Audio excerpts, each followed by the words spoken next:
આજે સ્ટુડિયોમાં baby girl આવવાની છે. એનું ગઈકાલ રાત્રે જ નક્કી થયું કે એને શનિવારે સવારમાં સ્ટુડિયોમાં ફોટોશૂટ કરાવવું છે. એ 1 મહિનાની થવા આવવાની હતી. સો મેં એના માટે સેટઅપ તૈયાર કરી દીધું. આ વખતે મમ્મી પપ્પાને સેટઅપ અને થીમ સિલેક્ટ કરવાનો ટાઈમ નહોતો મળી શક્યો, કેમ કે તેમને અર્જન્ટ ફોટોશૂટ કરાવવું હતું એટલે.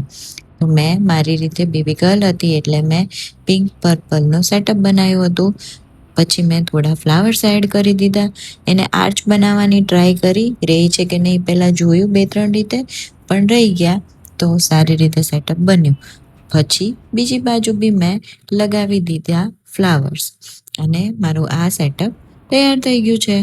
આમ તો મોટા ભાગે હું આગલા દિવસે જ સેટઅપ બનાવી દઉં છું, પણ બેબીનું સડન શૂટનું પ્લાન બન્યું એટલા માટે સેમ ડે ના શૂટ માટેની તૈયારી મેં કરી. પછી બેબી આવ્યું ત્યારે મેં પૂરતું ધ્યાન એને આપ્યું.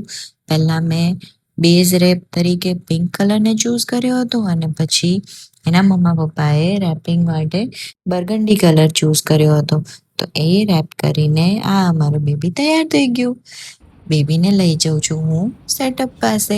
ત્યાં સુધી એ સૂઈ જાય છે, પણ જેવું હું એને બાસ્કેટમાં રાખું ત્યાં એ થોડું જાગી જાય છે. તો થોડી વાર એને શાંત કરવા માટે હું એને હાથમાં રાખું છું અને જેવું એ શાંત થઈ જાય છે પછી હું ફોટો પાડવાનું ચાલુ કરી દઉં છું. એના ફાઇનલ એડિટેડ ફોટો તમારે જોવા હોય તો મારા પેજને ફોલો કરી દો. Okay, by.